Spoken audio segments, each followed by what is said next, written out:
Hey YouTube, what's going on? Leaf Station 4 here with another suggestion video.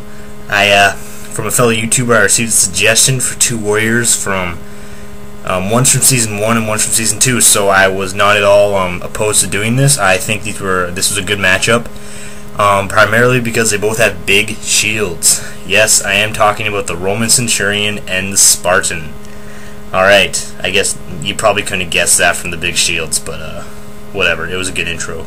So, yeah, I decided to do this. Both these warriors are highly skilled.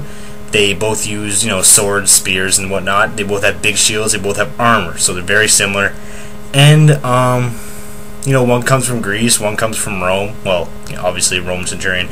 But, they're pretty, although they may not be, talking about time, they may not be very close. They're very separated. But geologically, they are pretty close, or geographically, sorry. Anyways, let's get started here. So for short range, I pitted the gladius against the short sword.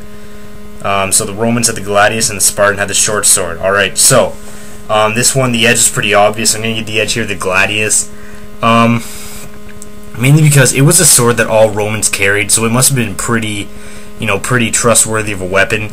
And, it was the weapon that, that Roman military relied on. Like, it literally was. And, also it's longer. It's longer than the short sword, from what I read. So, edge, gladius. Alright, so for medium range, we have the pilum versus the spear. Now, although the spear was the primary weapon of the Spartan, along with the short sword, I'm going to need the edge again to the pilum. Mainly because it can be thrown. Alright, and once you have that throwing capability in there, you can kill the enemy before he gets close. So, edge, pilum. Alright, so for long range, it was the scorpion against the javelin. Now, if you all remember, the scorpion of the Roman Centurion was, it was like the ballista from Alexander the Great, except it was a bit smaller. Anyways, yeah, it was like a giant crossbow thing that shot huge bolts. But, I'm going to get the edge of the javelin. Just, you have the ability to throw it a lot quicker. You don't have to arm it, you don't have to, crank it. You can just put it in your arm and throw it. Alright, and he could, he could carry more than one. Who knows? Alright, so edge, javelin. Alright, and for special weapons, I put the Delabra versus the shield, and the edge obviously goes to the shield. Alright, the shield was so devastating in both the Back for Blood and the original episode the Spartan was in. And the Delabra, I mean, it's just an axe, really. So, yeah, edge, shield. Alright, so I also decided to do armor here. Let's look at the armor. The Roman Centurion brings the Lorica Segmenta. Alright, this is just a bunch of iron segments. Alright, this is where the word segmenta comes from, segments. Held together with hooks and leather for optimal flexibility as well as protection. And the key word in here is iron, alright? Whereas the Spartan has a bronze chest plate, alright? And of course, they also have the helmets and the, and the glaives for the legs. But I'm just going to cover the chest, main body area. And just because of the fact that the Spartan armor is bronze and the Roman armor is iron, and I think the Roman armor does provide a lot more flexibility than the bronze chest plate. And also, the bronze chest plate, it doesn't cover the arms, alright? So the arms are open, alright? Whereas on the Lorica Segmenta, there is sleeves. It's like a t-shirt armor. Alright, so for that, I'm going to give the edge to Roman Centurion for the Lorica Segmenta. Alright, so let's recap here. So for short range, the Roman Centurion got the edge for his gladius. For medium range, the Roman Centurion got the edge for his pilum. For long range, the Spartan got the edge for his javelin. For special weapons, the Spartan got the edge for his shield, and for armor, the Roman Centurion got the edge for his Lorica Segmenta. Alright, so now let's pick the winner here.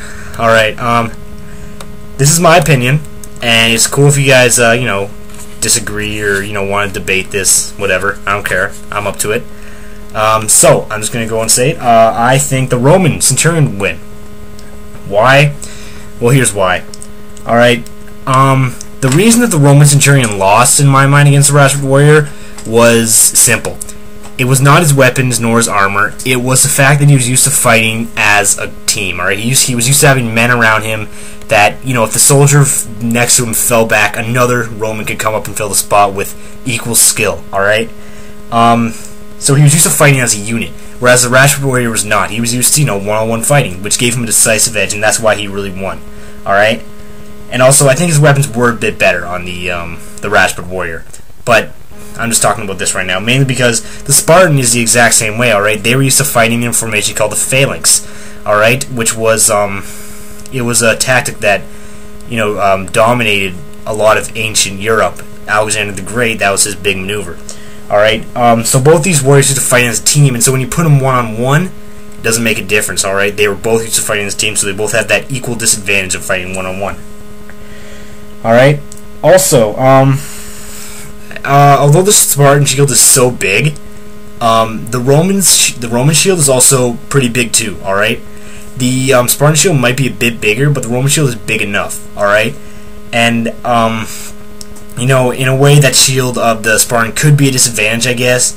You know, it could weigh him down. I don't know. I'm kind of giving, you know, being a little biased here towards the Romans with the shields. I will admit that the Spartan shield is better. But, you know, a shield is not meant primarily as an offensive weapon. It is primarily a defensive weapon. And we're talking about defense here. I think both shields would do their job just fine. Alright, and also the Romans had an iron boss on the front, alright, which would add for optimal offense as well. Alright, so, the Roman, he also brings not only iron armor, but iron weapons as well, right? Whereas the Spartan brings bronze, alright? And you know, we just saw this in the last episode with Genghis Khan versus Hannibal Barca. Hannibal had it was iron, yeah, it was iron, and Genghis had steel. All right, it's the same thing, just a bit more back in time. All right, because this time we're putting bronze against iron, so that also gives the Roman a decisive edge.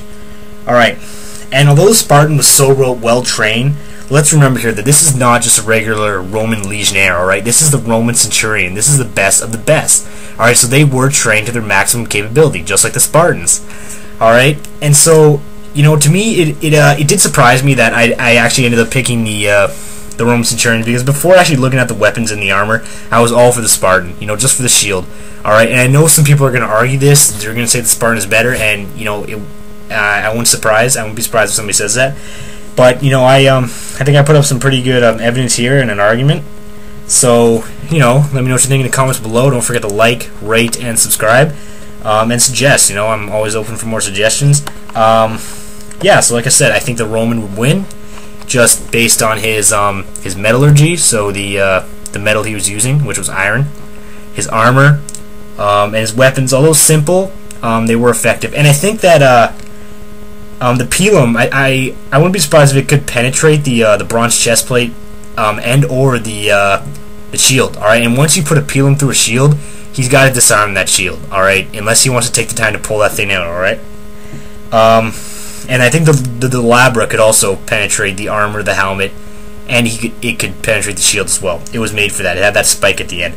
So, yeah, I mean, Roman Centurion wins. Anyways, so yeah, that was my suggestion video, so see you guys later, and bye.